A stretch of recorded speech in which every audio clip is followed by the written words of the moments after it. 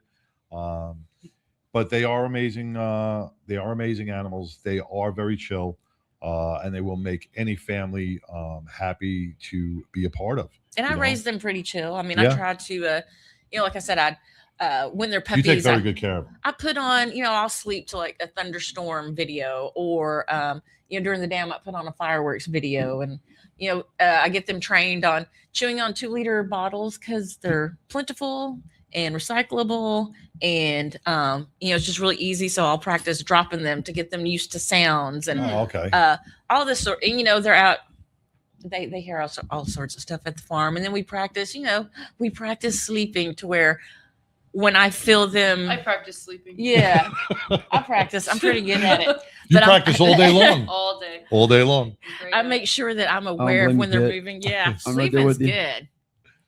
But just little things like that, and I just love them. I mean, I try to keep them calm. I don't yell at them, and they get the no and things like that. But I've seen like people they're intelligent raise them and they just yell at these. And we've had people call us and they're like, we've gotten 3 puppies that we had to get rid of because they just don't like men. And I'm like, there's something that the person did that was raising them that, was yelling at your husband or, whatever. And it just, or the dude was mean. And I'm like, it just kills me when people ask me questions like, is your puppy nice?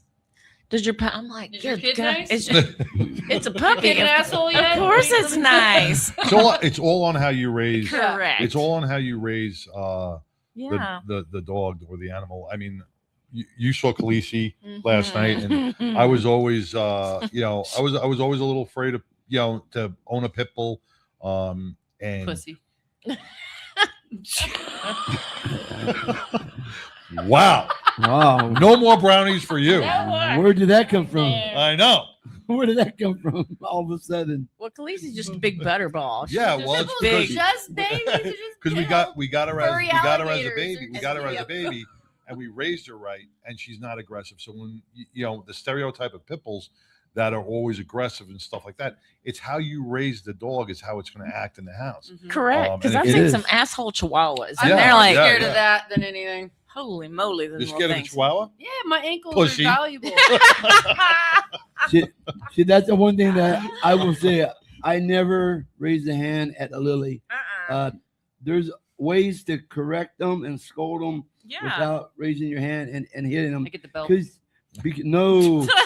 Because you start hitting them, then they become afraid of you, and they shrivel up, and they won't be the same dog. So there are ways of scolding them and correcting them, but that's one thing that I will say. I've never ever laid a hand on Lily, and she was a hell of a dog, man, and an indoor dog where that she would go to the restroom on a pad, and I got now that Lily's gone, I can tell you something that she told me not to tell you. What's this now? She hated the Cowboys. That's why she didn't like that cheerleading. She was a Giant fan to the end, man. Oh my God. That's why she kept on taking that cheerleading outfit off. Oh my God. Now the truth's come out. I'm telling you, Sunday I was like praying. I'm like, come on, man. Cowboys, you can do this. And I'm like, yeah, John, I mean, we can laugh about it and all that, but you have to. You have to. You can't grieve all year round. You have to let it go and realize she's in a better place. She ain't suffering. She didn't eat for 3.5 weeks, and then we finally got her to eat the last 2 nights. Billy told me she ate a can of tuna and some lunch meat. I'm like, what the heck? Why didn't you do this earlier? But see, now this is something that y'all got animals. This is a thing you have to watch out. It's a kidney disease that's going around, stage 4. And these are the symptoms. They don't eat, they're tired, and they drink a lot of water, and they sleep. So if your dog is doing that, take them to the vet right away, because they might be able to stop it before it goes any further. Otherwise, your animal will be joining my Mrs. Lily. And the vets told us too, like, because he'd had, he takes her to the vet, that it was just one of those things that sometimes you don't know why it happens, and then it progresses so quickly that it's sometimes hard to catch, but her eating and all that, I did some research. I'm sorry to interrupt you. No, you're good. Something called terminal lucidity, and people get it as well. Miss Lily knew. I think she knew. She's like, oh my gosh, I'm going to take care of my daddy. He took good care of me. She had little spurts of energy. She was eating. She was a little bit more alert. Sometimes pets and people will do that at the end because they know that they are ready to go, and they just want to make sure their people are okay. Have some meaningful time together, meaningful conversations before, they go join our creator. Yeah. And it's just, it's bittersweet. It is. Yep. Well, she did take her last breath inside my arms, and her little heart stopped. And I told the doctor, I said, it's done. He felt it that quick. I said, he felt it. I felt it, Yeah. and it goes quick, man. But and it's painless and it's peaceful. It's like they're just going to sleep. It's Lily. Daddy loves you, sweetie. All right, we're going to take a quick break. We're going to come back. We're waiting for our other guests. They haven't shown up yet, but we'll be bringing on a monologue if our other guests don't show up. So stay tuned after these messages.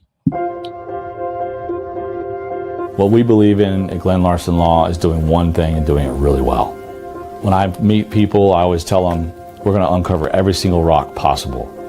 That's the medical component, that's your story and your voice. We've solely focused on personal injury, whether that be a slip and fall accident or a commercial 18-wheeler, a motorcycle or DWI, motor vehicle accident. We specialize in that and that only. When someone says, my neck really hurts, I know exactly how that feels. There's so much more to an injury case dealing with the pain level that people go through and how it affects their lives. And I know how to advocate to make sure that the insurance companies take all of that in consideration in every case. We're very transparent and open to always keep them informed and stay on top of their case at all times. Because we're a little bit smaller in team numbers, we're able to really dive into every single case and develop not only a client relationship, but a friendship and a lifelong connection. We're on call 24 hours a day, 7 days a week. We'll meet you anywhere, at the scene, in the hospital, at your home. Whatever's best for the client, we will do every single time. There is a connection component that I believe our firm is committed to. We want to be connected with you and your family beyond this case so that you know that you have a lifelong partner. Not just a case, but a lifelong connection and a lifelong voice. And we look forward to serving you. Leather Up will keep you safe while looking great with a huge selection of armored and casual flannel shirts. From beaded to sleeveless, Leather Up's got badass gear for all riders and all seasons. Leather Up with 3.5 million customers since 1999. Iconic biker brands like Milwaukee Leather and Hot Leathers to give you the largest selections anywhere. Comfort, variety, classic styling, and affordability with free same-day shipping on orders over $100. Visit leatherup.com and use the promo code MAYHEM for 20% off. Back to the award-winning 99% Radio Network here in the Fishbowl. Man, you heard from Billy Ball with Hemp and Hounds and Mark with Tattoo Mark Foundation. You know, we've been talking about memorials all day long with Heroes in the Sky for our veterans and our first responders. And then, you know, when a family pet passes, the heartbreak that goes into that.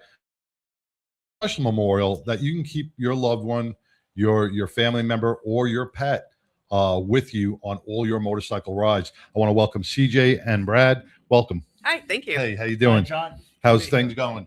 You know, I met you two on I think it was Saturday morning. Yeah. Saturday Just morning, Saturday. I got a knock on my door from your friend Sheila, and she's like, "You got to see this." And I came out, and I was surprisingly amazed on what you have here. So, CJ or Brad, you want to tell us a little about what these memorial bands are? Basically, what they are is there a way that you can keep the loved ones and the people that are near and dear to you in the ride indefinitely. You know, everyone knows this rides. The longer you ride, the more people we leave on the side of the road. Yes. Excuse me, I get a little touched up every time I talk about it. That's okay, and that's good because it's got you put passion behind this. Absolutely, you put passion behind this. But I wanted a way to really bring these people with me wherever I went, to keep their memory alive, and to just love and honor the people that we've lost. And this is the best way I could think of to come up to. They're always on the bike with you. There's keychains to where you can carry them with you anywhere. You mentioned one earlier that you just really touched me with it, that the man has a Jeep and he just lost his dog. That would be a perfect. That's tattoo mark right there. Yeah, that would be a perfect way to honor Lily. Now in this pouch goes a vial, right? Yes. Do you have a vial? Yeah, he does. Sorry. Yeah, the That's vial okay. can hold either ashes or it can hold any kind of memorabilia, whether it's a picture or hair or fur or that type of thing. So this is what it comes in a little vial. So you get a little vial like this. Yeah. Right. And you can put ashes, hair, picture, memento, whatever you want of your loved one into this vial. And then what it does is there's a little opening in the back that once you put it in there, then you just drop that inside there.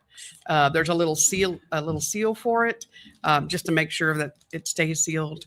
Because a lot of times, if you get pulled over every once in a while, a cop might want to see what's in it. Which is If your fine, dog has so- been eating eating anything from Billy, special brownies, you know what? special brownies, yeah, Special No, brownies. There we you got go. That's right. You make pop. Yeah, there you go. And then there's the same. So there's two different sizes. You have the same setup on the larger size as well. Right. Now these can be put on your front forks. In the case where I have a trike, I have a back rail. I can put stuff on my back rail, whatever size. And now I know that whenever I go out on a ride, either my loved one or my pet is with me throughout that ride, and I got that memory of them. Now, another thing that you do for our clubs and for special people who want a different color thread, right? Yes. You can do it in club colors, or tell us a little about how you can customize this for them. What we could do is if like a club comes to us and they've lost a member, we can take their club colors and incorporate that into the stitching. If somebody had a special color that was very significant So to say them, like breast cancer, you have somebody that passes Absolutely. away from breast cancer. You can make this Absolutely. a pink stitch in honor, and they can go on all your rides. And like I said, it's not only for your motorcycle. If you have a Jeep, if you have a car with a large bumper or something, you can put it on your back, right on your extended mirror. There's places you can put these to always have them with you when you ride. Absolutely. The small one, the one that you just had, that'll fit anywhere from a 1-inch piece of pipe up to about a 4.5-inch piece of pipe. The larger ones for the fork wraps, those will fit anywhere from 9 inches up to 13 inches. Okay. And then you also have the keychains. The keychains. And The they can be- keychains. They can be put on the bike, kind of like the gremlin bell down Yeah. low. I've seen guys that put them on they'll put them around the cables on their handlebars, so it's always right there next to them. And of course, the keychains. Now these are all handmade, custom made by you. Yes. Yeah. So if I wanted to order, say something, I mean, you have supply, but if I would say I wanted to order something with a blue stitching to represent one of my law enforcement buddies, Yes. How long is production turnaround time? Right now, we could probably do it in a couple of weeks. It just depends on what the volume is and the requests at that point. Right. But I'm going to try to, any order, I'm going to try to get done as soon as possible. And if there's going to be what I would consider an extended delay, which would be more than a week or two, then I'm going to contact them directly and let them know it's going to be a little bit longer, but we are going to get to it. Now, this is an all new thing, right? All You new. just Yes. started all Yes. new. And as of last Saturday when I met you guys, you didn't have a website. You were website's up. Oh, it's up now. Okay, all It right. is up. It's probably a little All glitches right. now and then. You're doing but, better than Micah from Texas Harley Davidson because it would be months and months and months before you get that website up. So, Yes. so you guys are tech savvy, which is good. So, tell us about the website and how they can place their order, or some of the pictures on it. Tell us Okay. a little bit about Yes. So the website. So we basically have 3 products, as you can see, and then you have 2 options: black or white thread, unless you do a special order. And so they are on the website. There are pictures of them on some different. That's I think where I we met have him. some pictures up. If you bring up some of those, we were getting pictures. some pictures on some different types of motorcycles and some different spots. We also got one on Sheila's Can-Am.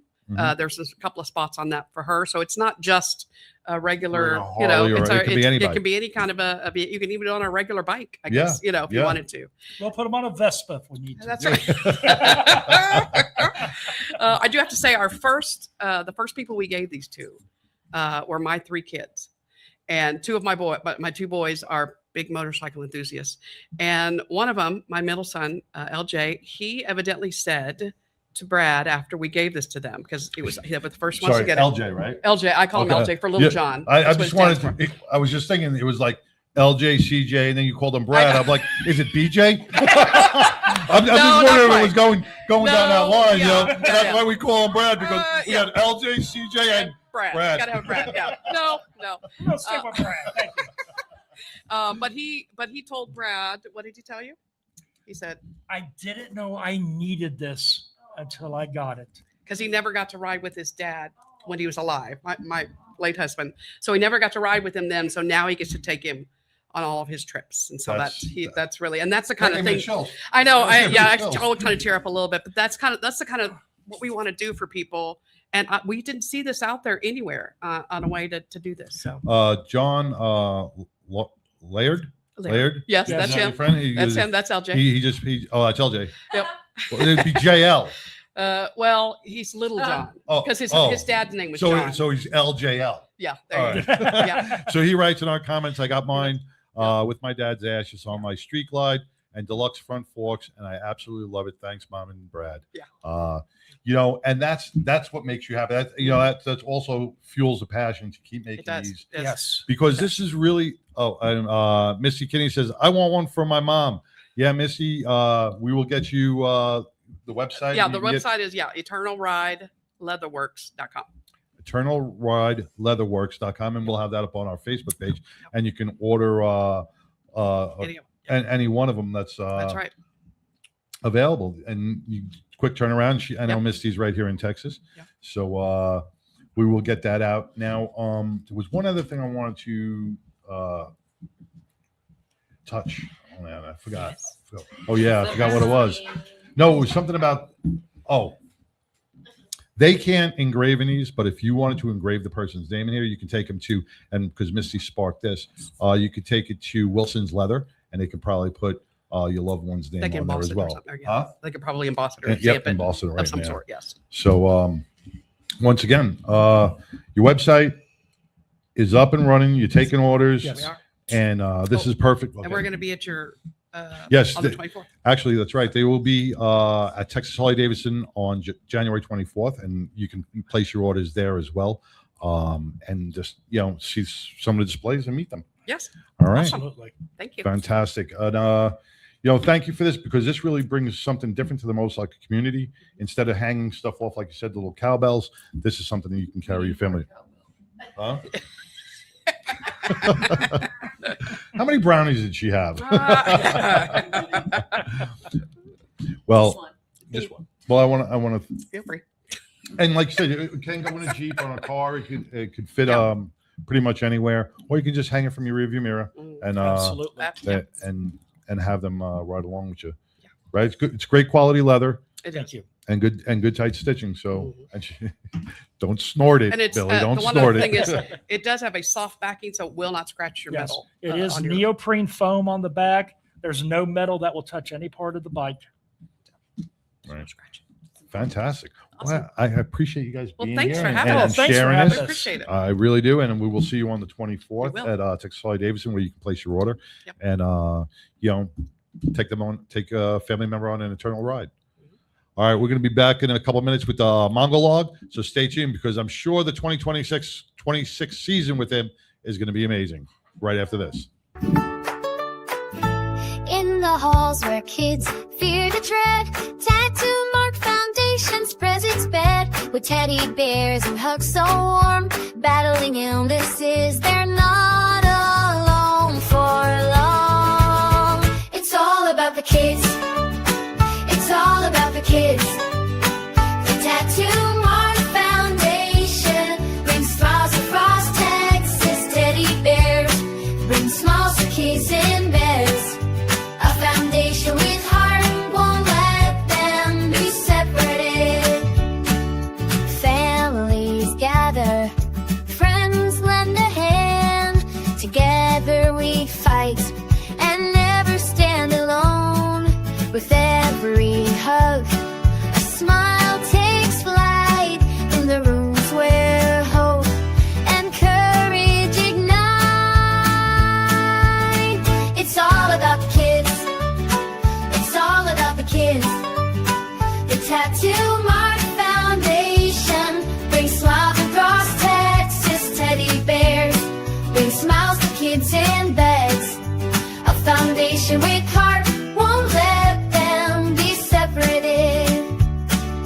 From the smallest to the tallest child, each one feels the warmth, each one feels the thrill. With every bear and every smile, we heal the pain, we mend our style.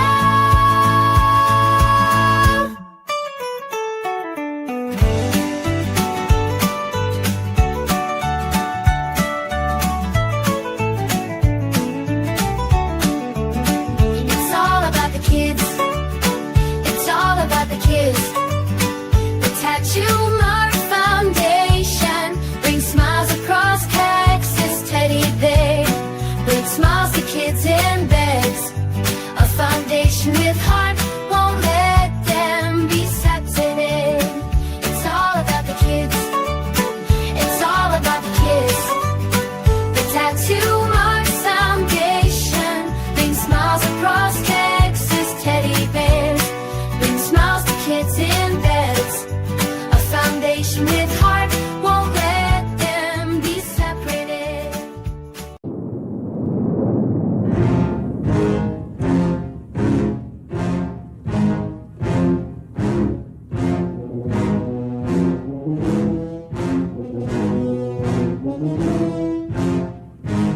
Mongo! Santa Maria! Never mind that shit. Here comes Mongo! Hey, welcome back to the 99% Radio Network. We have Mongo with his 2026 Mongo Log. Welcome, Mongo. Hey, what's going on, guys? Hey, smoking cigars and drinking whiskey. And knowing things. I've done mine. The weather's finally nice out here, so I actually outside with just the t-shirt, no jacket, felt good. What do you mean finally nice? It was raining. They had a lot. They had a lot of rain. They had a lot of rain. I've been wearing a jacket for the past couple days. Well, you know, I was talking to 5-0 yesterday, and he was telling me about his trip down to Woke, California, and he said the only thing he loves about California is the weather. He can be out there. He goes, no mosquitoes, no bugs. It's a nice 70 degrees every day. You leave the doors open and windows open. He says it's beautiful. Mm. Yeah, and I just all the other stuff. I just read yesterday that the Napa County, where I live, Napa County has 4 climate zones within the county, which allows them to grow grapes in 4 different climates. Oh, I wasn't thinking grapes. It's Yeah, we produce only like 4% of the wine worldwide, but it's some of the best wine. But I don't drink wine. Well, then you can send it here. Yeah, you can send We'll it take here. it. We'll clarify. if We'll take some of that Mongo wine, Mongo juice. Mongo juice. That sounds weird. Yeah, you can have as much Mongo juice as you want. That sounds weird. Off the air. Meh. All right. So without further ado, man, Mongo, bring us the 2026 first Mongo log. All right, here we go. Imagine a pack of dachshunds running and chasing a group of honking Canadian geese through a field. When two of the geese are separated from the running flock, the dachshunds will smartly follow the two cutout geese. The dachshunds will eventually close in on these two large birds. Just as the pack of these long dogs catch up with the two isolated and by comparison very large birds, the dachshunds will all stop, turn around, and begin walking away from the geese. They enthusiastically chased the birds, but no one gave them any direction or information about what to do when they caught them. That's like what's going on today. Everywhere, groups get their dander up over an issue. The actual issue or the group making the noise doesn't matter. The event or the group will become sensationalized or marginalized by the media. When anyone asks them for clarity on the desired intended outcome or the manner of getting to that outcome, no one has a cogent response. Pick any protest or demonstration that you want. The lack of actual intimate knowledge or interest in the subject by the participants is surprisingly similar. The mainstream media actually likes to sensationalize these events. Anyone who opposes these protests becomes the mainstream media's villain. No one in the media asks pertinent questions to the participants or the group leaders. Speeches are made, a sit-in is initiated, a 24-hour news cycle covers it, and just as quickly the media gets bored with the message and they're on to the next big thing. This is the status of our current events today. We as a society are essentially a huge flock of geese, an animal that is actually capable of being mean and nasty, and a creature with the natural ability to just fly away, but instead waffles around making honking noises and shitting everywhere. We're being chased by a loud, underpowered, undersized, and not so smart media with no understanding of why they're chasing us. The issue or our group du jour are often loud, sometimes cute, mostly ineffective, but when it comes to any subject effect, when it comes to any abject effect or any situation. As we move forward in 2026, there are a couple of expected and flashy stories that the media will be chasing with a lot of barking noises and not so surprisingly little bite. I'm not Nostradamus, and I certainly don't have any visions of the future. If I were able to see into the future like an autistic savant, well, then I'd make some smart decisions to personally profit and not waste it on counting cards and going to Vegas like Raymond and Rayman or Alan in The Hangover. I read stories on current events and I watch the news. So these are not really predictions, but more like trends.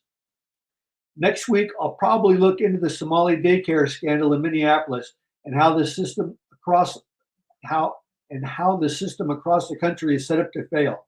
Our country is quick to give away our designated needy and try to shame any segment of society that questions this. Although it is changing, we don't have enough laws regarding gender transition for minors. Thankfully, we've been able to limit the Frankenstein doctor's access to medical procedures.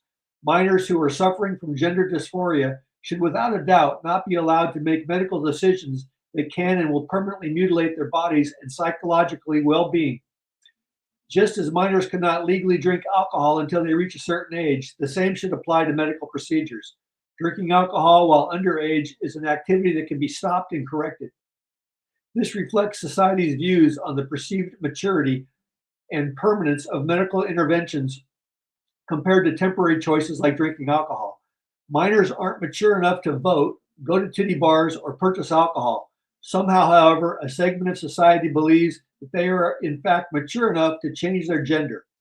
Gender-affirming care for minors includes medical treatments such as puberty blockers, hormone therapy, and mutilating surgeries aimed at aligning a person's physical characteristics with their perceived gender identity. Surprisingly enough, this care is often considered necessary by a wacky segment of our medical society. Just remember, it's a mathematical fact that half of all doctors finish in the bottom 50% of their medical school class. There are doctors, bougie parents, and mental health professionals that are all competing for the gender well-being of still maturing youth.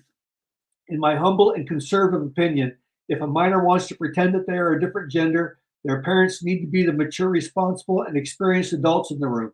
Get the minors some psychological counseling. Let them wear the clothing that isn't necessarily gender appropriate. Let them act out. But surgical and pharmaceutical solutions before a minor reaches adulthood is criminal.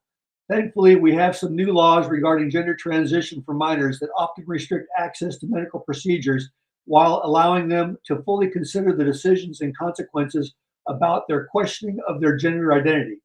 Efforts are being made under our current administration that restrict surgical procedures on minors. Again, minors cannot legally drink alcohol until they reach a certain age, so it's probably a good idea to require them to be adults before they permanently disfigure themselves, both physically and mentally. Their wacky parents should sure as hell not be allowed to authorize these procedures. This reflects a sane societal view on maturity and the usually unfortunate permanence of medical procedures compared to temporary choices like drinking alcohol, smoking cigarettes, or sexual experimentation. The Arctic region, once perceived as a peripheral and once inaccessible frontier, has grabbed the attention of the world over the last few decades and has become a central foreign policy agenda for major world powers, including Russia, China, and the United States. This strategic recalibration is primarily driven by the effects of global climate change, which has hastened the melting of the polar ice caps. By the way, depending upon which expert you listen to, our polar ice caps used to be a tropical paradise. So climate change has been occurring since the beginning of time. As a result, previously inaccessible natural resources in the Arctic have become more readily available for exploration and exploitation. Among the Arctic states, Russia, Canada, the US, Denmark, and Norway have particularly proactive in asserting their claims and advancing their strategic interests in the region. The acceleration of the melting glaciers has rendered Arctic waters increasingly navigable and has facilitated access to the vast and previously untapped natural resources beneath the Arctic seabed, I'm sorry. Regarding some specifics of these resources under the Arctic Sea, it is estimated to contain approximately 90 billion barrels of oil, which accounts for 16% of the world's total reserves, and 1,700 trillion cubic feet of natural gas, which is about 44 billion barrels of natural gas. Due to the ice melt in the Arctic region, it has increased the navigability of the northern sea routes, enabling year-round maritime activity to a degree previously unattainable. This creates significantly shorter than traditional maritime travel routes of utilizing the Suez Canal connecting Europe and East Asia. Traveling the North Sea route is approximately half the distance connecting Europe and East Asia, which offers substantial logistical and commercial advantages. Today, there is growing international economic interest in the Arctic. Russia has been trying to assert ownership of this region. The region will be shared or disputed by these nations depending upon who is in the White House. Safeguarding the long-term stability and security of the Arctic region and all economic activities of the Arctic region might become a big story this coming year. You can be assured that all parties want to establish a platform for the projection of military power, particularly in the strategically significant North Atlantic region. 2026 will be a pivotal year with a warning of deep divisions. Compromises will not be a word often used. The coming year will be a period marked by a defined intensity in geopolitical conflict, significant economic shifts, and unprecedented natural and technological disruptions. There will be economic restructuring and a collision between natural threats and the advancement of technology. So pull on your big boy pants, strap on a helmet, wear a shirt that you don't mind getting ripped, and get ready for a loud cat fight coming this next year. On a quick side note, for all of our women listeners, tops should be optional for all activities in 2026. So let's get ready to ride this new year with no more bullshit monologues. It's not just going to be an 8-second ride, however. 2026 will be a full 365 days of in-your-face living. And that, my friends, is that. Whiskey improves with age, and I improve with whiskey. My name is Mongo. Whiskey goes in, wisdom comes out. I smoke cigars and I know things. Mongo is out. And now back to you in the studio. Woo! That was a lot. Yeah, I'm getting a spot in my eye, and I can't see out of my left eye. Oh no, Well, I was. so you only need to see out your right Yeah, one. yeah. I'm the same way. But the transition between transitioning and the polar ice caps, I almost got lost in the storyline there. We were talking about changing a boy to a girl, then the melting of the ice caps over to the Guadalcanal and transportation. So thank God I had that brownie. Going to be a busy year. This was a montage of what's coming up. Oh, okay. All right. It started with dachshunds. You know, yeah, but next week I'm sure we're going to hear a lot about what happened just recently in Minneapolis and our Mandami man over in New York, promising free everything, free buses, free subways, and rent stabilization in the apartment Well, complex. his rent stabilization czar is an idiot. Yeah. He's, like they say, he's the best real estate agent for Florida and Texas because that's where everybody's going to be moving. Yeah, it's We're full in Texas. Huh? We're full We're in full. Texas. We're full. Everybody's going to go to Florida from the East Coast, man. They're going to take off. But it's going to be fun. We're going to have our political popcorn next week. I got my popcorn. Where we could just sit there and watch the shit show go on, man. There you go. Yep, absolutely. And all the lefties trading in their one flag for the other flag. Yeah. They don't know what the hell they're doing. It's going to be a lot of fun to watch. We just like I said, just grab the popcorn and watch the game. It's going to be a disaster. It'll be like the Jets playing the Raiders. Yeah. Two losing teams working towards nothing. Yes, exactly. One common goal. With one common goal. Get their money and get out of the stadium. All right, Mongo, thank you so much, brother. I appreciate the time you're taking. We're going to have a great 2026, and I'm sure the left and the woke and CNN and The View and all those places, we're going to give you a million topics to talk about. Oh, absolutely. And they'll have no idea what's going on except for what they would tell you is going on. Correct. Yeah. All right, brother. All right, guys. Stay well, stay right, and have a Good great week. What? Adios. Adios, brother. Adios. Hasta luego. Something else. I don't know. That's all I you got. mix Mexican with Italian. Diverse. Oh, I want everybody you had to your be fingers welcome. closed. You had your fingers like this. Oh. See, Italian, get the fuck out of the country. You're waving them on like you just came out of California. Stay in my house. All right, stay in my house. Yeah. All right, man. We wrapped out the first show for the 2026 season. What'd you think? Had some great guests. Yes. More to come. Yep, much more to come. Don't forget January 24th, Texas Harley Davidson, for a free event to help memorialize and support those who we've lost to the battle of mental health.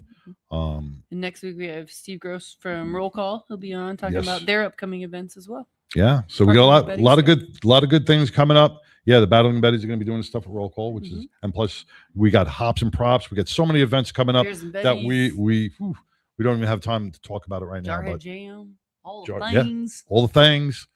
And if you could be anything in this world, because I'm getting tired of talking, be kind. Peace. Don't be a dick.